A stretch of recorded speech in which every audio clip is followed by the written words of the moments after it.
My native name is Bear That Dreams. I was given that name by a native brother who I call kindred to me, even though we've never met. And he calls me the same. It's amazing how many ways we can connect in this life with each other, how many different forms of usness that can be if we will open our vision and understand that and explore it. He gave me this name just as I was communing with an actual bear.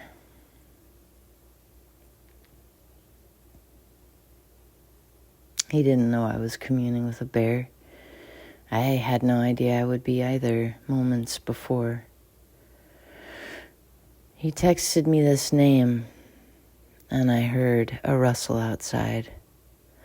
Earlier that night, I had decided that I needed to make a deeper kinship with the land that I was living on, deep in the mountains of Northern California. I had found myself creating a form of tension that I knew it was possible not to do. As I would walk between the structures on the land in the dark, my mind would start going to mountain lion, bear. I would even have dreams sometimes of walking that particular path and having one form of animal or another attack me. So it was on my consciousness, and I was really recognizing that I could bring a deeper clarity, will, intention, settling down, rooting down, in order to not have that go on and really feel more deeply at home on this land and more in community with the beings around me. So I turned my frown upside down, and as I was walking in the dark one night, I said, oh my God, I wonder if I will ever get to meet bear and mountain lion even. And I, over the years, have developed this relationship with my mind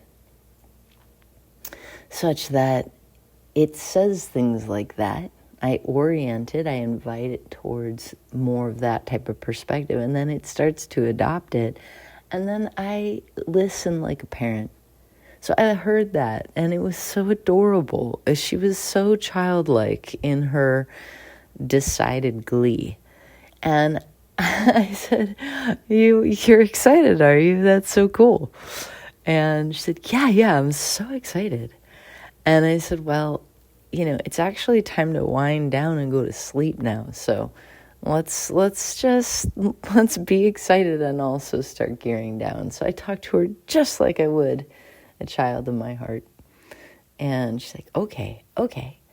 So we go and we go, our little team of a self, and we go into this old homestead, tiny home that I was living in that was so ancient.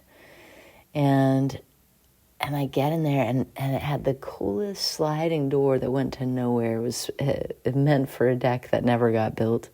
So I would sleep with this sliding door wide open, and it had a screen, so it took care of the bugs. But it was up off the ground, the way the house was structured, probably about 4 or 5 feet off the ground, like a platform where I would sleep. And I slept right on the floor, right up against the sliding open door. So I go to lay down, and sure enough, within not 5 minutes, I'm still, my little mind is just still so excited about meeting Bear and wondering, when will I get to meet Bear? And sure enough, there's a rustle right outside the window. And I turn over, to see, and bear is staring me right in the face, right outside that window, just looking at me. And I got up on my hands and knees, and instead of any kind of fear, I just felt awe, excitement, gratitude. I said, "Oh my God, it's you." And it made a breathing sound. It just stared at me for a long time. And then it just slowly walked away. That energy that bear has, big padded feet, quiet and yet dense. And it moved around and moved along and away, and I just watched it, just so floored. And then about an hour or two-ish go by, and I'm in that complete, still just an afterglow of excitement and deep reflection, knowing this was not to be believed. This was very special. The timing was uncanny. And sure enough, here come some baby mountain lions.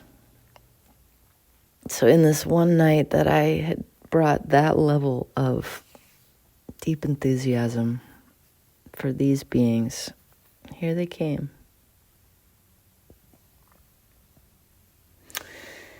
Just 3 days later, I hadn't told this brother about this bear. I had just told him, because he had wanted to meet in person, I had told him, I'm a hibernator, and I'm not much up for in-person visits at this time in my life. I'm in a deep, curled up place in my life, inside myself and outside myself. I'm exploring a level of solitude few people ever decide to or get to. And he said, "All right, right on, sis." He said, "Well, you are bear that dreams. Dream us a good dream for our world. We need it." And right as he is writing this and I'm reading it, and we're chatting via that online text, I hear a rustle again, and bear is back. And he comes slowly walking right parallel to my big open sliding door, just as I'm reading this. Again, I was so moved, so honored, and this all was informing me deeper than I'd known before how the world really works. I was told once it's designed like a Swiss clock, with nothing, not one little bit of a thing out of place. And it's so true.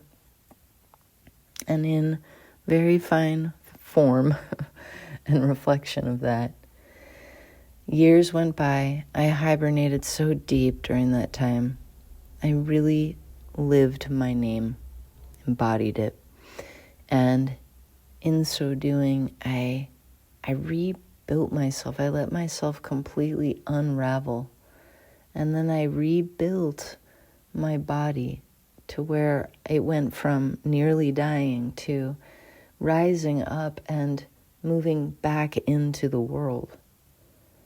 And being able to do that physically. And I got so close. I touched so close into what presented as MS symptoms, multiple sclerosis, so close. And then I was able to find my way to rise into what felt nearly symptom-free again. And I really thought that I might be dying. In fact, a loved one of mine said, "You are dying, right? You're going to need to make a choice, because if you just simply settle for this track, you're on your way out." And you might want to double check yourself on that. So I had really touched one direction and then shifted into another. And it was in having that level of quiet, cultivating it, that I found resources within myself that I hadn't known I had before. So I moved into a new season. And right as I did so, right as I was re-emerging into the world, on one of the trips that I took into an urban center, which, as you can imagine, was unbelievably overstimulating the first time going to an urban center, having been a dreaming bear. As I went into that urban center, I spent the night deep in a forest, in my truck, on an old forest road. And as I was leaving in the early morning, there was a bear. These are the only bears that I've seen, adult bears that I've seen in my lifetime. And the timing again was so perfect. It was like bookends to this experience of going so deep into stillness, deep into nature, and then moving back towards the two-legged world again, and all that that brings in lesson and in what I can offer. This is the kind of life I've lived. And when we hunger for a life of that kind, that has a level of communication between us and life, us and other beings, that is deeper than what we've been taught to understand is possible. When we hunger for it and move towards it with our intention, as I did, as I was doing with my life, we are met, one way or another, we are met in that. Not always in the way that we want exactly or predict or are looking for. Sometimes we can miss even the way that life decides to meet us in response to this. Although it does respond, and it does it in a way that helps reveal, when we're willing to see it, the presence, the wise presence that connects us all, that is who we really are, and that is the true heart mind of this world.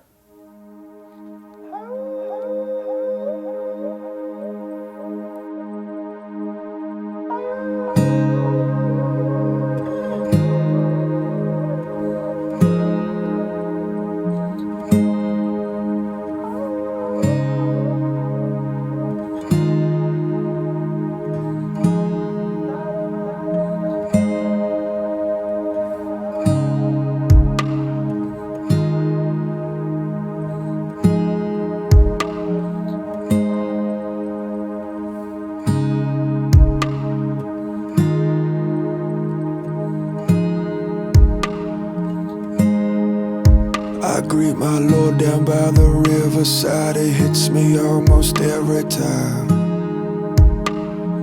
Beauty runs so deep that it's hard to sleep at night. This is the chapter of the forest. Every line and every chorus from my heart, it comes, I pour it to every single melody. Flame without the smoke.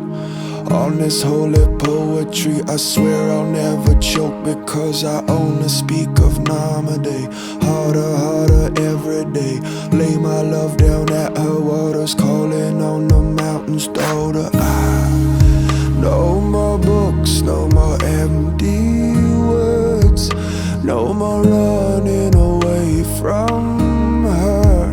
I now learn from the wind and rain, from the song of the lion's mane. And as it tosses the sun and moon, I sit back and behold that tune. All glory upon her name. We say Hara Hara Hara Namane.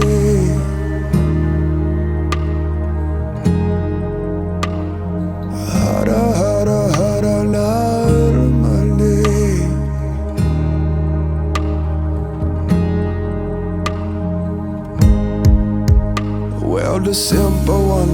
highest with a face that burns like fire. That's where I lay my body down. And in my dream I heard the lesson of the vault that holds the heavens. So now I gaze upon the crown. You see my woman, she is stainless. Stood there at the base, touched her face. All the gods come out the mountain, sweet embrace. Her song, it can't be heard unless you let go of the world. So I laid it all down and I behold what I heard. No more books, no more empty words. No more running away from her. I now learn from the wind and rain, from the song of the lion's mane. And as it tosses the sun and moon, I sit back and behold that tune. All glory upon her name. We say hara hara hara na.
Last fall, I played around with being a polar bear, a cold water plunger.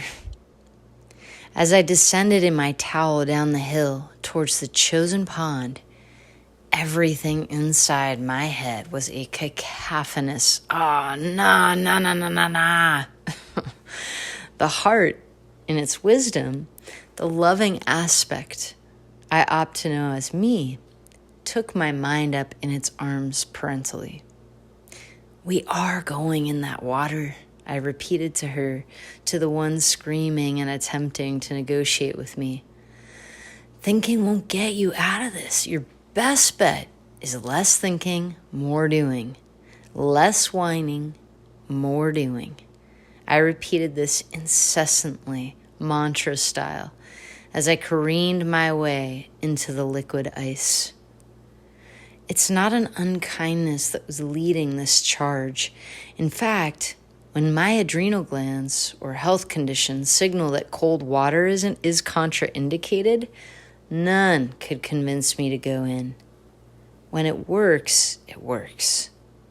We can decipher this difference if we're willing to truly listen. The wet climb back up the hill was a shivery party The same mind that profusely objected to what was happening instantly became the most proud and exhilarated of the inner bunch. "You are a goofball," I told her. "Trust me more next time," I said. After about 2 weeks of doing these, again, only on the days that guidance gave it the green light, and not on days that I was weak in ways a cold exposure would be truly hurtful to me. After about 2 weeks, it was this same mind of mine, so initially resistant though she had been, who began gently reminding me, "Hey, it's time for a plunge." She became devoted to what serves. This is how we tame the mind.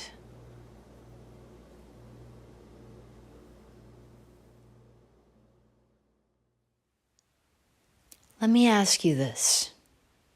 When it comes to your current life challenges, what does your true nature, grounded in the spacious, undefined emptiness that is pure essence, have to say about what you're going through? What's its perspective? To ground into this level of consciousness, breathe deep and exhale with a sigh. Start with the words, "What I know about this situation is." Then trust only the answers that uplift. The rest are biodegradable voices within. If they are burdensome, they're not to be heeded. Lighten your load by composting them.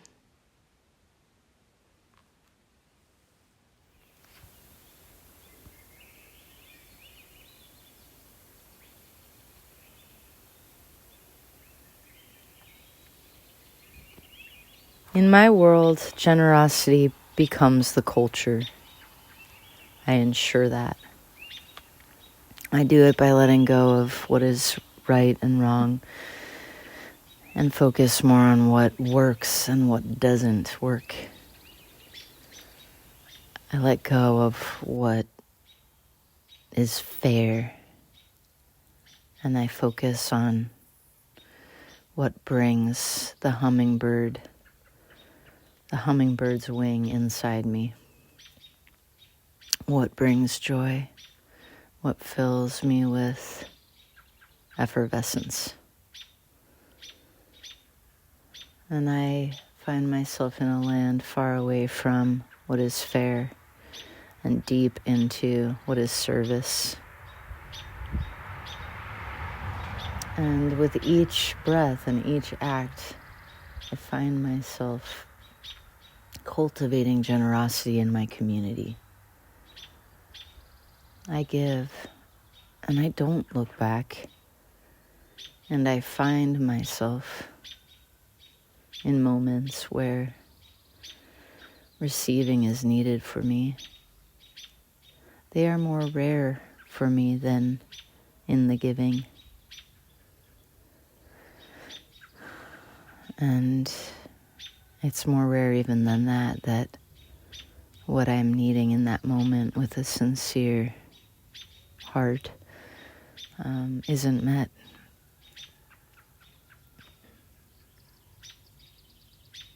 That's the world that I want to live in. And it's the world that I do live in. Live in it with me. Let's give without looking back what we truly can afford to give. Sometimes giving is a withholding of something because the other person is not up for receiving it and feeding their own souls and hearts and well-beings with it. It's still a giving. Let's give with all our hearts, fearlessly, what is truly of use. And let's rest when we need to. And let's not look at what is fair. Let's not look so much at needing something back or having the tables balanced. Let's just not give from a place of lack.